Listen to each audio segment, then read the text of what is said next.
नहीं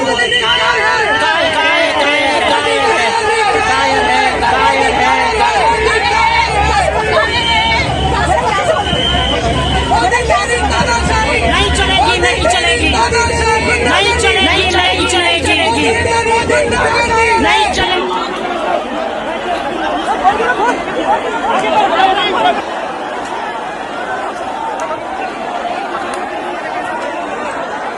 ये देख लो भाई, पुलिस वालों की लाठी चार्ज देख लो आप लोग। ये देखो, ये देखो, ये देखो।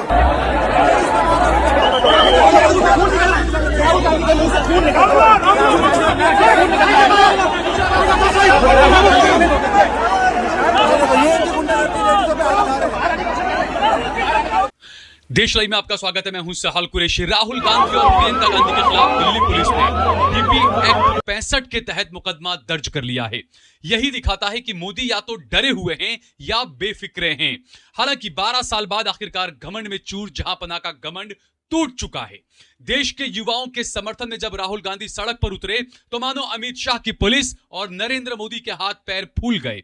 12 साल में पहली बार घबराए मोदी ने राहुल गांधी से बात करने के लिए अपने सबसे भरोसेमंद मंत्री जितेंद्र सिंह को भेजा, लेकिन राहुल गांधी ने उनकी कोई भी बात मानने से इनकार कर दिया और आखिर में मोदी ने पुलिस भेजकर राहुल को सड़क पर घसीटवा दिया और उन्हें थाने ले जाया गया। पुलिस से हुई हाथापाई के दौरान राहुल के नाक से खून तक निकलने लगा। राहुल के साथ प्रियंका गांधी और अखिलेश यादव समेत कई विपक्षी नेता मौजूद थे। वहीं कॉकरोचों की खबर दिखाने से बच रहे गोदी मीडिया को मजबूरी में ही सही, ना चाहते हुए भी राहुल गांधी की मोदी के घर के बाहर धरने पर बैठने वाली खबर को दिखाना पड़ा। सिर्फ दिखाना नहीं पड़ा, प्रमुखता से दिखाना पड़ा। मीडिया को यह भी दिखाना पड़ा कि बेटी प्रियंका से मिलने के लिए सोनिया गांधी खुद पुलिस थाने पहुंची। दोस्तों, मोदी ने सोचा था कि मेरे नफरत के पिलाए जहर की वजह से कोई भी मेरे खिलाफ नहीं होगा, कोई भी युवा मेरे खिलाफ आवाज नहीं उठा सकता। लेकिन नीट पेपर लीक पर देश के युवाओं ने जंतर मंतर से जहांपना के खिलाफ आवाज बुलंद की और संसद तक मार्च निकालकर दिल्ली की सड़कों के साथ साथ जहांपना का सिंहासन भी डामाडोल कर दिया, हिला कर रख दिया। कांग्रेस अब खुलकर मैदान में आ चुकी है। जंतर मंतर पर कांग्रेस सेवा दल के लोग खाना पानी दे रहे हैं। राजस्थान में अशोक गहलोत और दीगर राज्यों में कांग्रेस के सभी बड़े नेता धरने पर बैठ गए हैं। ऐसे में आने वाले दिनों में देश की राजनीति किस करवट बैठेगी ये तो वक्त ही बताएगा। लेकिन आप सांसद संजय सिंह के एक ट्वीट ने राजनीतिक बखेड़ा खड़ा कर दिया है। यह वक्त था विपक्ष को एकजुट करने का, लेकिन संजय सिंह ने अपने एक्स पोस्ट में लिखा कि सीजेपी के धरने को कमजोर करने के लिए मोदी जी ने राहुल गांधी को अपने आवास पर धरने पर बैठा दिया। हालांकि संजय सिंह के इस पोस्ट के बाद लोगों ने खुद संजय सिंह को गरियाना शुरू कर दिया है। इसी के साथ साथ आम आदमी पार्टी भी अब लोगों के सामने उजागर हो चुकी है। भाई, आप सिर्फ धर्मेंद्र प्रधान का इस्तीफा मांग रहे थे, राहुल ने सीधे मोदी और शाह का इस्तीफा मांग लिया, तो इसमें गलत क्या किया? युवाओं और देशवासियों की परेशानी के लिए अगर सीधा कोई जिम्मेदार है तो वो नरेंद्र मोदी और अमित शाह है। ऐसे में संजय सिंह का राहुल को लेकर इस तरह का ट्वीट करना आम आदमी पार्टी के लिए अच्छे संकेत नहीं है। इसी बीच अरविंद केजरीवाल का एक पोस्टर सोशल मीडिया पर तेजी से वायरल होने लगा है।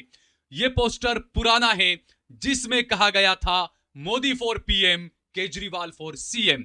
इसी के बाद आप खुद जाकर देख सकते हैं कि संजय सिंह के ट्वीट पर, एक्स पर, जो पोस्ट उन्होंने राहुल गांधी को लेकर किया, उसके नीचे लोगों ने किस तरह की प्रतिक्रियाएं दी है, आप खुद जाकर देख सकते हैं।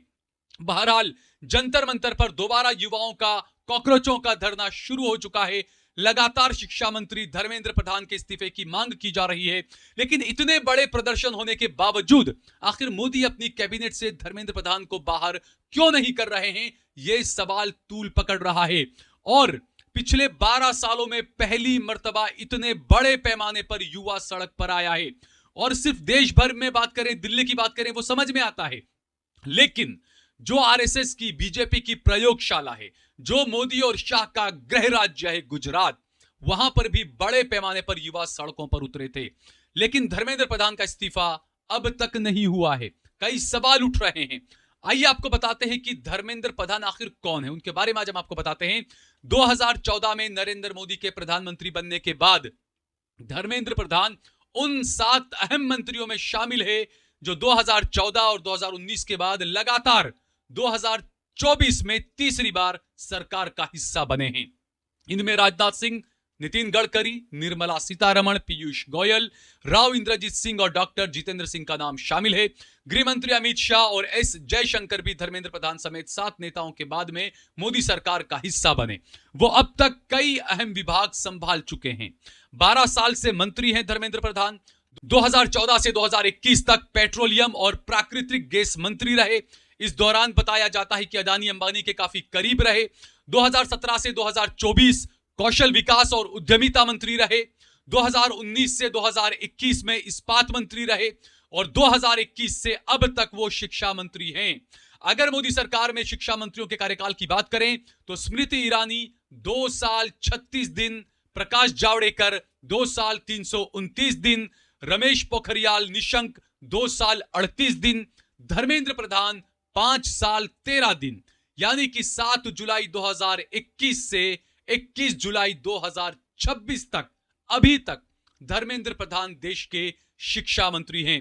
और अगर धर्मेंद्र प्रधान कुछ और वक्त तक शिक्षा मंत्री रहते हैं तो वो जल्द ही डॉक्टर मुरली मनोहर जोशी का रिकॉर्ड तोड़ देंगे।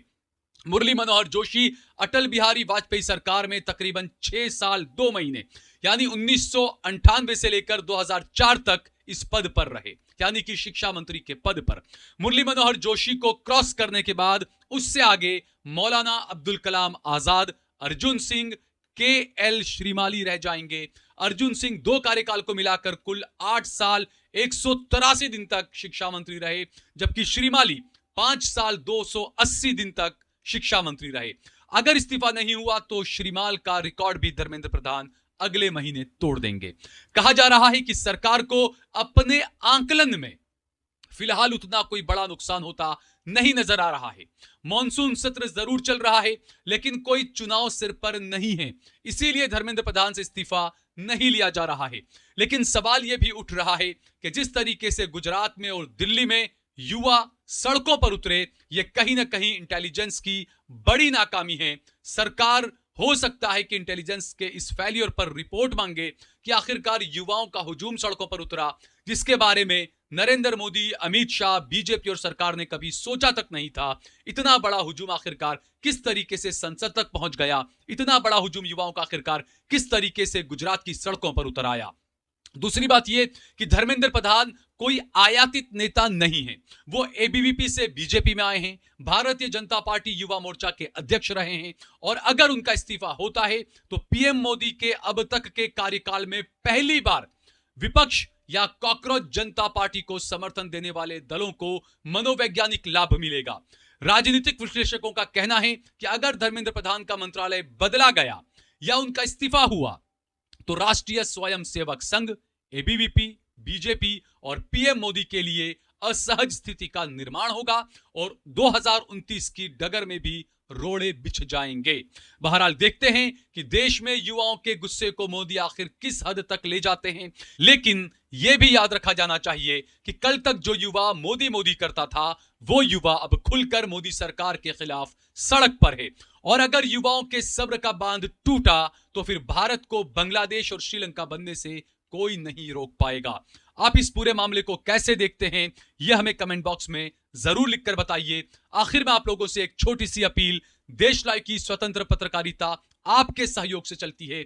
अगर आप चाहते हैं कि सत्ता हो या विपक्ष, हर किसी से सवाल पूछने वाली पत्रकारिता जिंदा रहनी चाहिए तो स्क्रीन पर दिए गए नंबर या डिस्क्रिप्शन में मौजूद लिंक के जरिए हमारी ज्यादा से ज्यादा मदद कीजिए।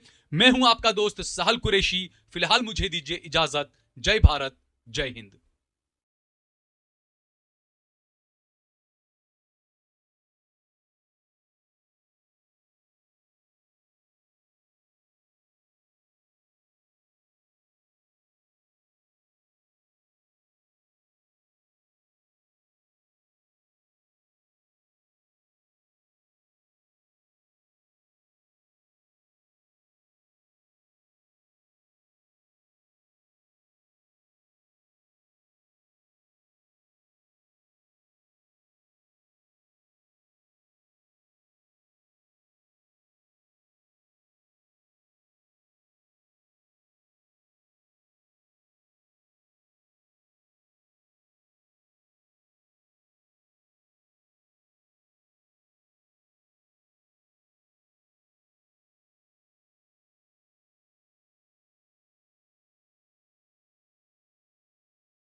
देश और दुनिया की तमाम छोटी और बड़ी खबरों के लिए हमारे चैनल को सब्सक्राइब करना न भूलें और बेल का बटन जरूर दबाएं।